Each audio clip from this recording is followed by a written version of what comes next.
지구가 하나인데, 아무튼 개념을 정리할 때는 이제 하이탑으로 하는 게 좋고요. 나중에 진짜로 이제 고등학생 되면은 뭐 여러 가지 뭐 문제집을 풀어야 되는데요. 일단은 하이탑을 할 거고.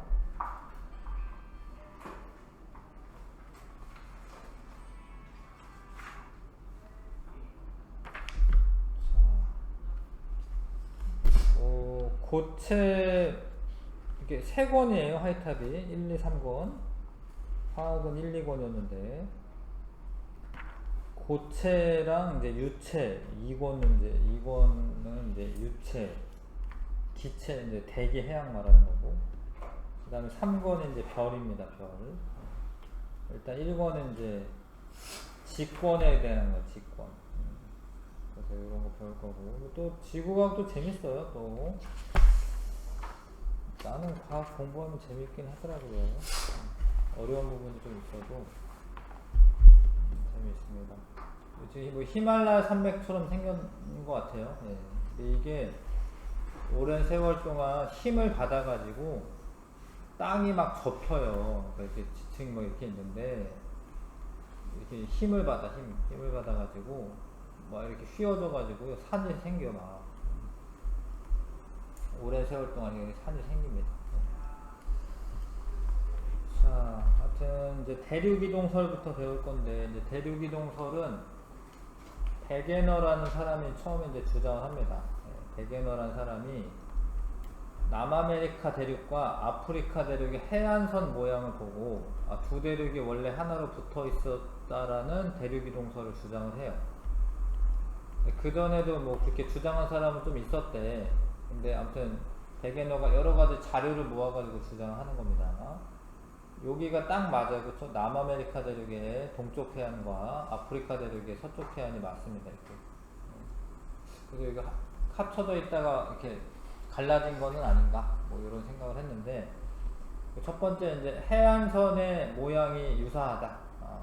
그런 증거를 들고, 그 다음에 여기 산맥이 있는데, 이 산맥이 또 이어져요. 뭐 에팔레치아 산맥과 칼레도니아 산맥이 만약에 합쳐져 있잖아요. 그러니까 이런 거 이렇게 산맥이 형성되고 난 다음에 이게 갈라진 거지 이렇게. 그래가지고 산맥 분포의 연속성 이런 것도 듭니다. 그 다음에 만약에 이렇게 합쳐져 있다라고 하면 해안선 유사한 부분을 이렇게 짜 맞춘 거죠. 오스트레일리아가 남극에 이쪽에 붙어 있었구나. 자, 요렇게 유사한 데를 이렇게 짜 맞췄을 때 실제로 생물 화석이 요렇게 같은 화석이 발견됩니다. 요렇게 같은 화석이 발견되고, 글로소프테리스라고 하는 화석, 메소사우루스라고 하는 화석 이렇게 발견됩니다. 그래서 붙여져 놨을 때 화석 분포가 연속적으로 있기 때문에 이건 이제 그 다음에 하나 더 도는 게 이제 여기 있네요. 빙하의 흔적 방향입니다. 빙하가 고산지대에 있는 빙하가 흘러내리거든요. 사실 흘러내리면서 땅을 깎아요. 그래서 이제 지금은 빙하가 없다 하더라도 빙하의 흔적이 남아 있습니다. 빙하가 지나가면서 땅을 파고 지나가요. 그래서 그런 흔적들의 방향이라던가 빙하의 흔적 방향이라던가 이런 거를 살펴보면은 한 덩어리였다라고 가정하고 하는 게 맞다라는 거죠. 빙하가 있는데 이런 뭐 산악빙하 이런 거.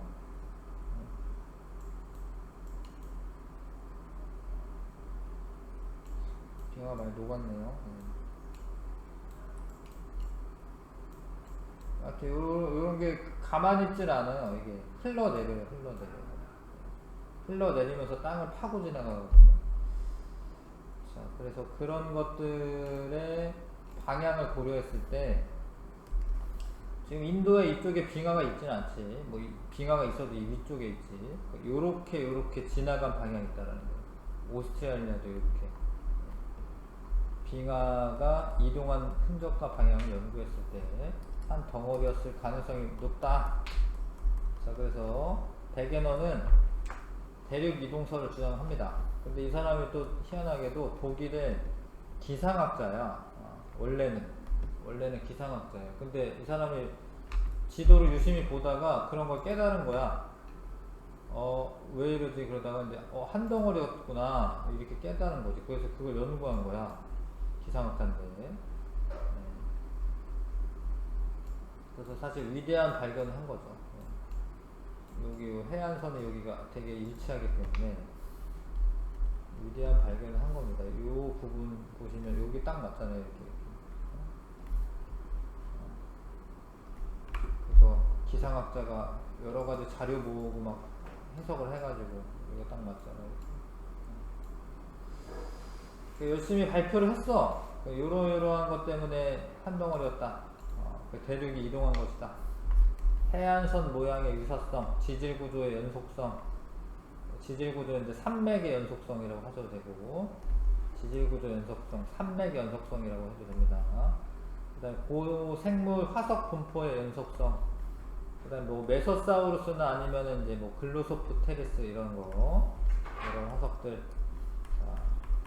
그 다음에 빙하의 흔적 방향, 빙하가 이동하면서 빙퇴석 이런 게 나오거든요. 빙하 퇴적층 뭐 이런 게 나오는데 흔적 방향을 연구했을 때 한 덩어리였다. 이렇게 해서 주장했더니 근데 안 믿는 거예요. 그러면 어떻게 해서 이동했냐? 대륙 이동의 원동력이 뭐냐 이렇게 물어보는 거예요. 그럼 왜 이동하냐 왜? 그거를 제대로 설명을 못했기 때문에 대륙 이동설은 대다수의 과학자들에게 인정받지 못합니다. 그래서 이 당시는 그냥 원심력 정도로 이제 설명합니다. 지구가 이렇게 도니까 돌다 보면 옆으로 이렇게 쏠릴 거다. 뭐 이런 정도의 설명을 했는데 그걸로는 이제 부족했던 거죠. 자, 그래서 이 대륙 이동설 다음에 나온 게 멘틀 대류설이에요. 멘틀 대류설. 홈스라는 사람이 방사성 동위원소 붕괴에서 만들어지는 내부의 열로 멘틀 상하부의 온도차가 생겨 매우 느린 열 대류 운동을 한다라는 멘틀 대류설을 주장하였다. 멘틀이 있는데 여기에서 온도차가 생겨서 위로 올라가고 가라앉고 이런 대류가 일어난다. 멘틀이 대류가 일어난다. 이렇게 주장합니다. 홈스가. 물론 이제 근데 그것도 정확하게 증거를 밝히기가 어려운 거예요. 왜냐면 이 멘틀은 뭐 땅을 적어도 뭐 해양 지각으로는 5km 이상 파고 들어가야 되고 대륙 지각에서 한 35km 이상 파고 들어가야 되기 때문에 그 당시 탐사 기술로는 멘틀 대류에 대한 어떤 확인할 수가 없어요. 그리고 되게 느리게 일어나니까. 그래서 홈스 주장도 받아들여지지는 않았어요. 근데 홈스 주장이 나중에 멘틀 대류가 대륙 이동설의 원동력이 되고, 그 다음에 이제 또 해저 확장설이라고 하는 게 나오거든요. 그런 거 정립에 크게 기여합니다.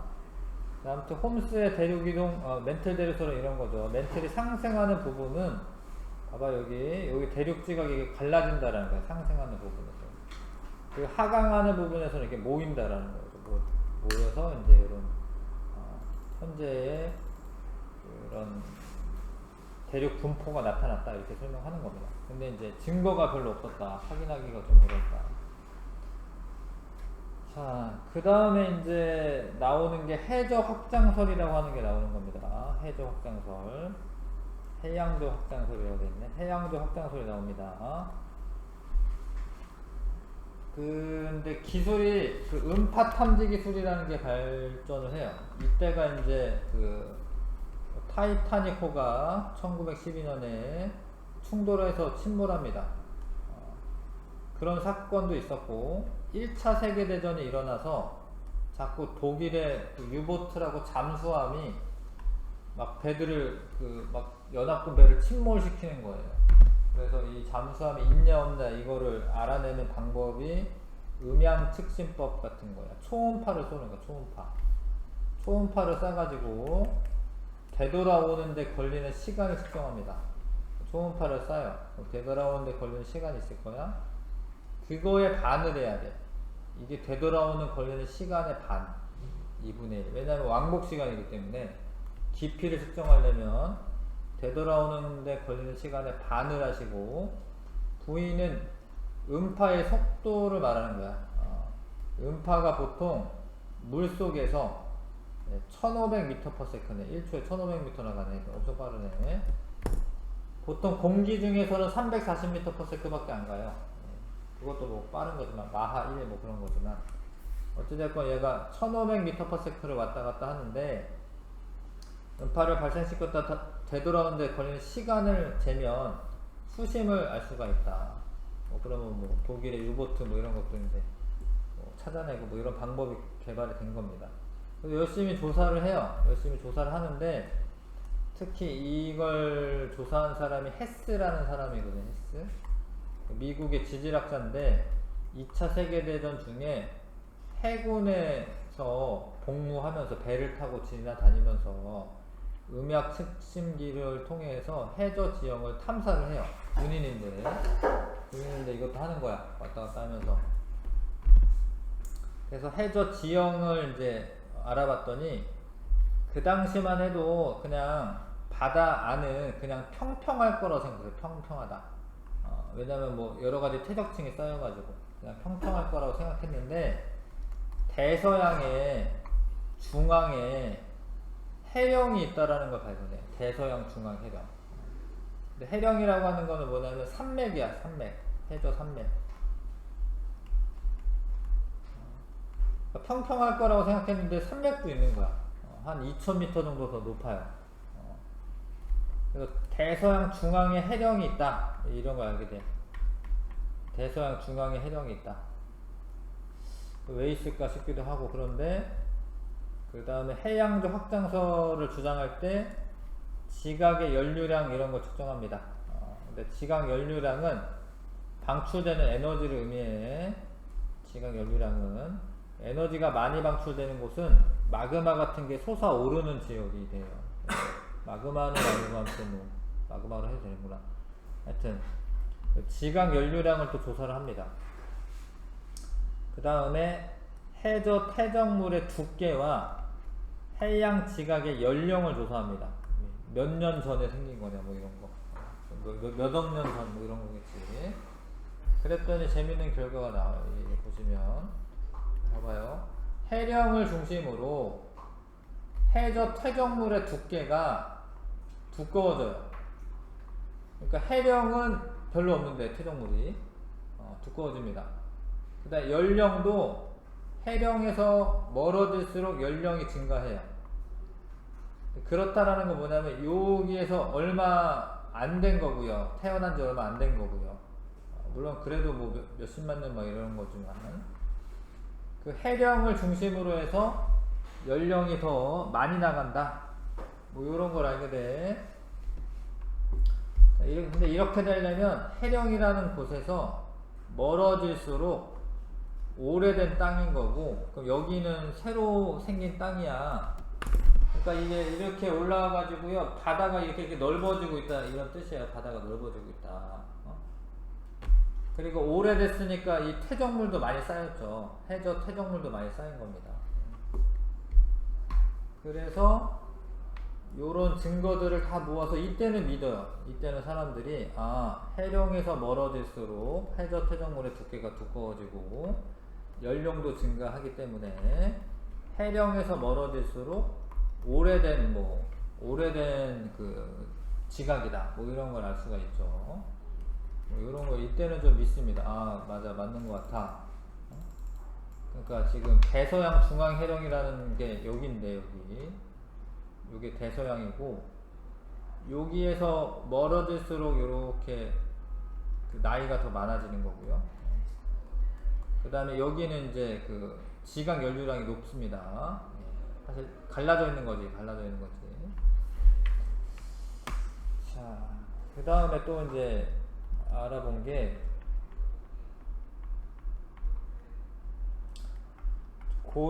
고지작이 역전 줄문이라고 되어 있는데, 고지자기는 과거 자기 흔적을 고지자기라고 한다 이렇게 써져 있는데 어렵죠. 예, 책을 살살 잘 읽어보시면 좋은데 그러니까 이래요. 이제 마그마가 맨 처음에 솟아 올라와. 그러면 이제 마그마가 액체 상태일 거야 처음에. 근데 지구가 N극 S극 이렇게 있잖아요. 그러니까 마그마 안에 있는 그런 자석 성분들이 이 지구 자기장 방향으로 배열을 하는 거예요. 그러니까 이 가만 냅두면 자석이 이렇게 돌아가게 가만 냅두면은 북쪽을 N극이 향하게 하거든요. 요렇게 생성이 되도록 됩니다. 근데 이게 몇만 년을 차이에 두고 요렇게 생겼다가 이렇게 생겼다가 요렇게 생겼다 하는 거야. 그러니까 이게 계속 N극이 북쪽을 향하게 있는 게 아니라 요렇게 됐다가 반대편으로 생겼다가 이게 식으니까 이게 흔적이 남는 거예요. 마그마가 이게 식으니까. 자, 그래서 그런 걸 이제 지자기 역전이라고 하는 현상이 있습니다. 지구상에 분포하는 암석의 나이와 고지자기를 분석한 결과 과거의 지구의 자기 극이 여러 차례 바뀌었다. 이게 또 재밌는 이야기인데요. 지금은 사실 북쪽이 N극은 아니고 북쪽이 S극이에요. 북쪽이. S극이니까 N극을 잡아당기고 있는 거거든요. 이름은 북극이어도. 지금 현재는 이렇게 되어 있습니다. 북쪽이 S극이고 남쪽이 N극이고. 근데 이게 바뀌었다라는 것, 이게 몇만 년 후가 되면 이게 NS 이렇게 바뀐다라는 거죠. 근데 그 흔적이 여기에 남아있다라는 거예요. 고지자기가 역전되는 게 남아있다. 자, 그런데 이게 이렇게 중앙을 중심으로 해서 대칭으로 돼요. 대칭으로 됩니다. 그러니까 이게 가만히 있는 게 아니라 옆으로 확장 되고 있는 거예요. 그러니까 옆으로 확장되면서 같은 방향으로 있다가 지자기가 바뀌면 또 역방향으로 배열됐다가 요게 흔적이 남아 있습니다. 자, 그래서 요 해령을 중심으로 해서 고지자기 역전이 대칭으로 되어 있어요. 그래서 이게 확장됐다라는 증거가 됩니다. 해양저가 확장됐다라는. 자, 넘겨보세요. 넘기면 이제 그림이 잘 나와있네. 14쪽에.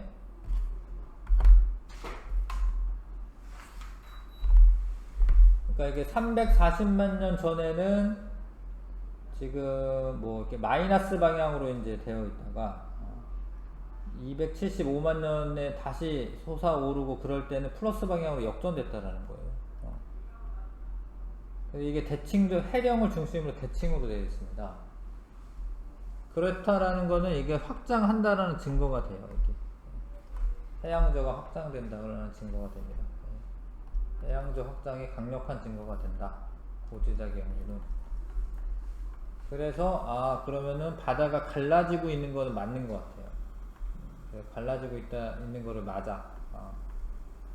그 다음에 이제 사람들이 그러면은 바다가 갈라지면서 대륙이 멀어졌을 거다. 그렇게 예상할 수도 있고, 그러면은 대륙 이동설이 맞는가 보다. 그렇게 얘기하고, 그러면 그 원동력이 뭐냐? 원동력이 홈스가 말한 대륙, 멘틀의 대륙이구나. 이렇게 다 알게 됩니다. 그래서 이 사람이 이제 해양적 확장설을 증거를 잘 모았기 때문에 사람들이 해양적 확장설을 믿으면서 그래서 이제 베게너의 대륙 이동설, 홈스의 멘틀 대륙설 이런 것도 믿게 되는 거죠.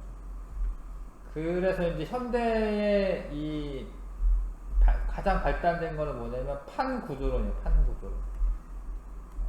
이런 걸 다 한꺼번에 모아서 지구는 10여 개 정도의 판으로 되어 있다. 판.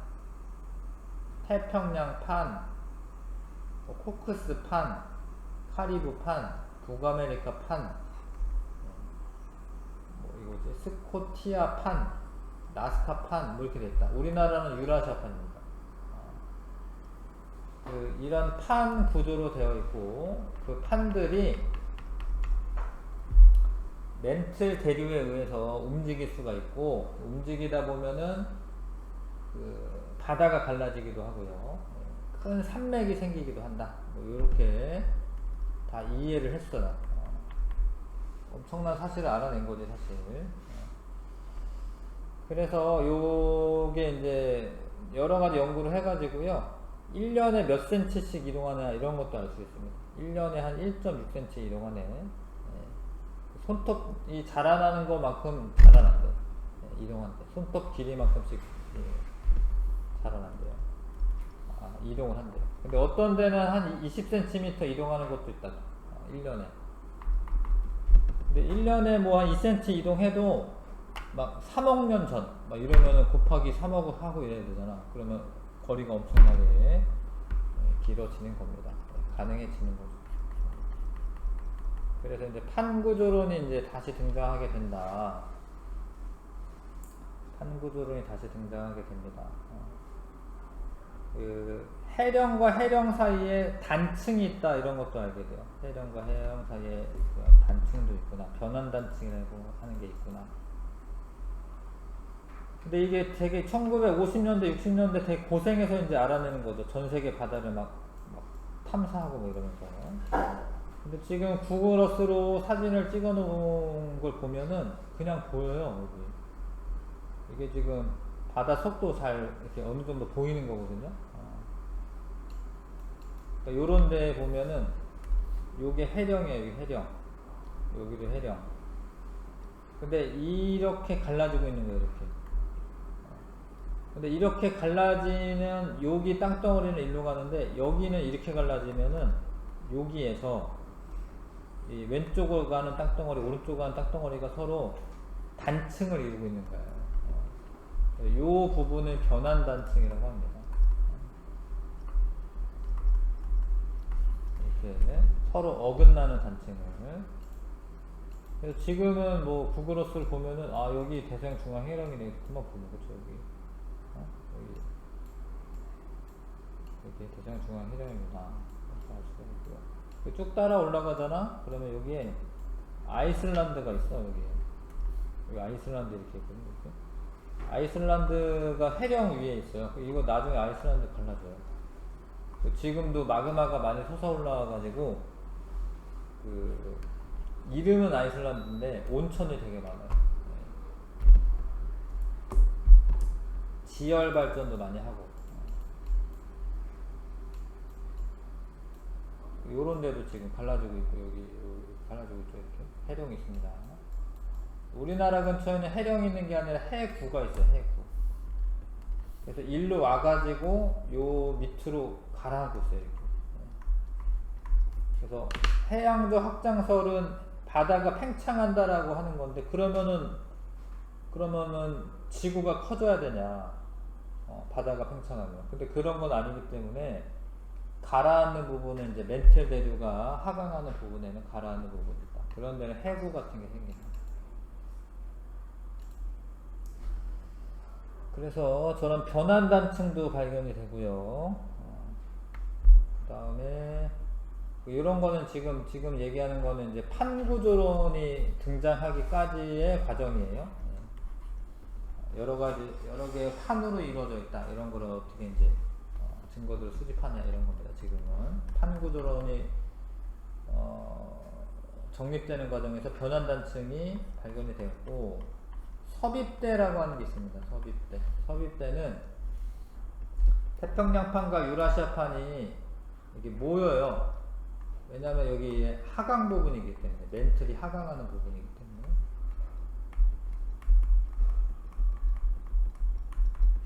근데 태평양판이 유라시아판보다 더 무거워요. 밀도가 커. 해양판은 밀도가 크거든.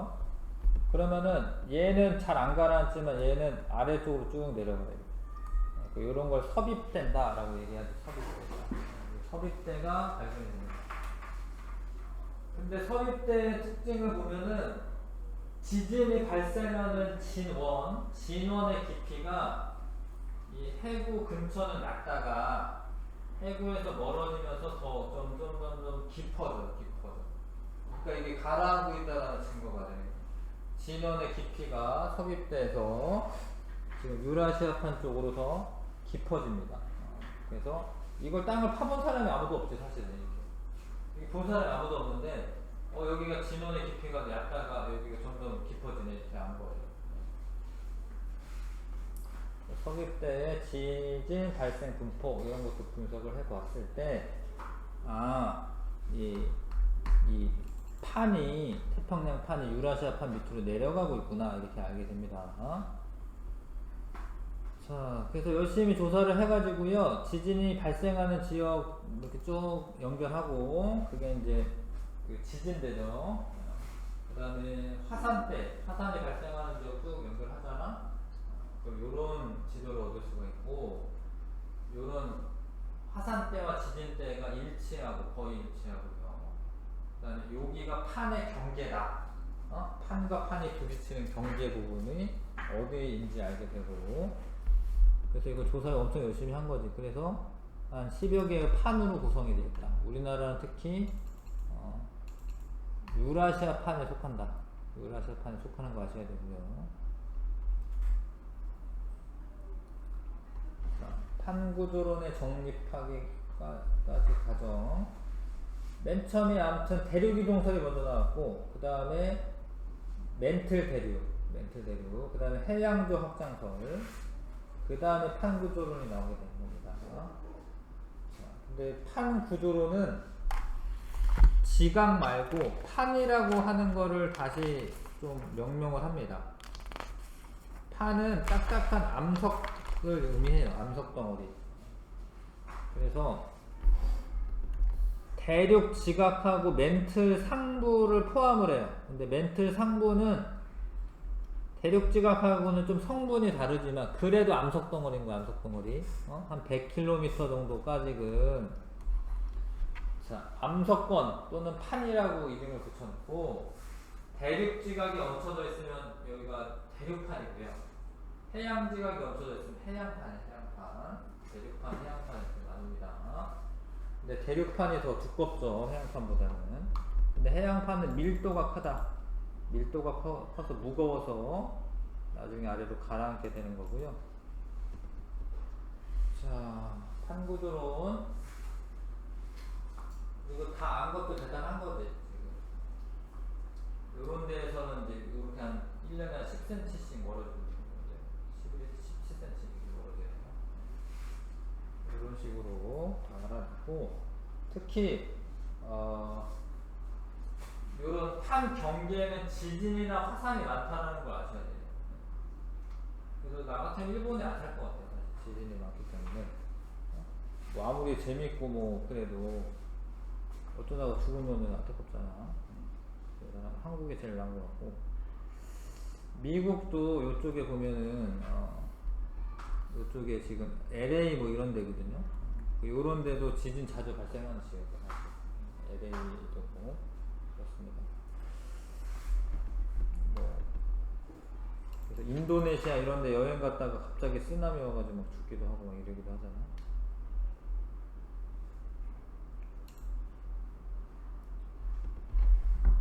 자, 그다음에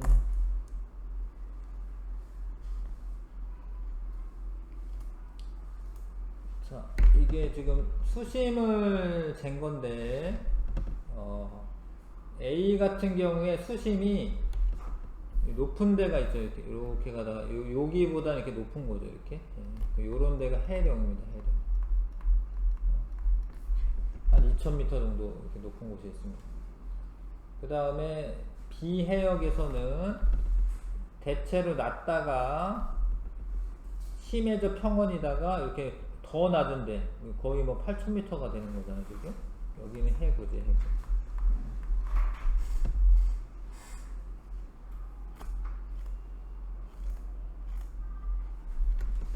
자, 그래서 여기가 이제 해구가 여기가 요렇게 해구가 있는 거고요. 여기에는 이제 뭐 나스카판 뭐 이런 게 있는데 여기는 해령이 됐죠. 탐구하기 문제 1번, 2번 좀 한번 해보시고요.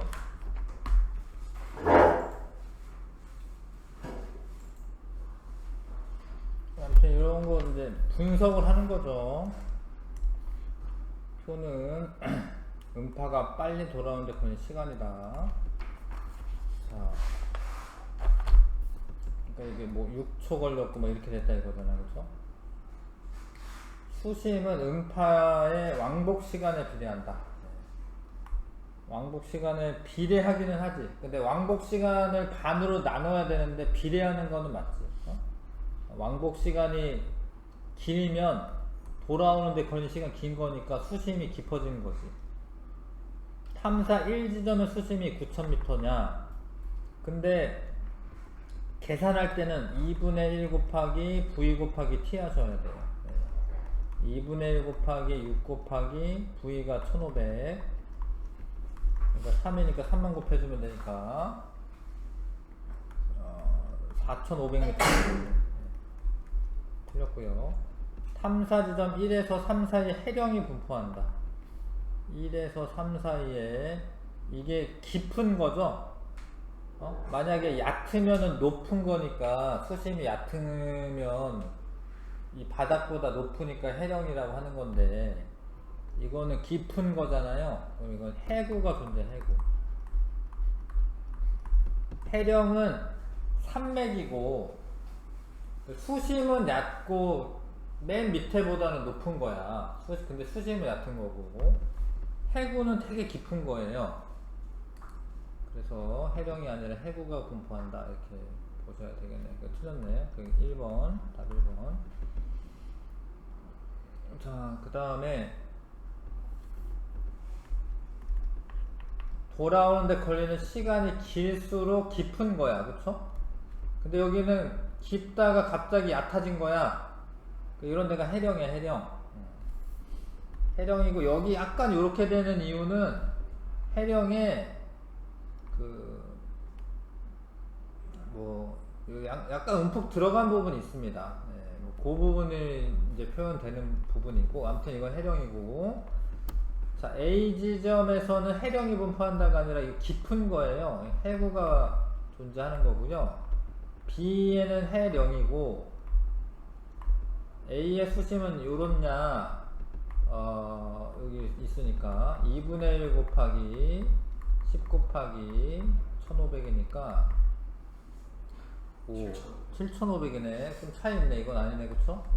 7,500이고. 그 다음에 B는 수심이 약 3,000m냐. B는 지금 한 4초 걸린 거잖아요. 그러면 3,000m가 맞네, 이거, 그쵸? 2분의 1 곱하기 4 곱하기 1,500. 3,000m가 맞고요. A에서 B로 갈수록 지각 연료량이 감소한다. 그러니까 해령 부분에서 지각 연료량이 많은 거예요. 해령에서 솟아 나오면서 열 에너지가 많이 나오는 거기 때문에, 그러니까 지각 연료량은 증가한다가 맞겠죠.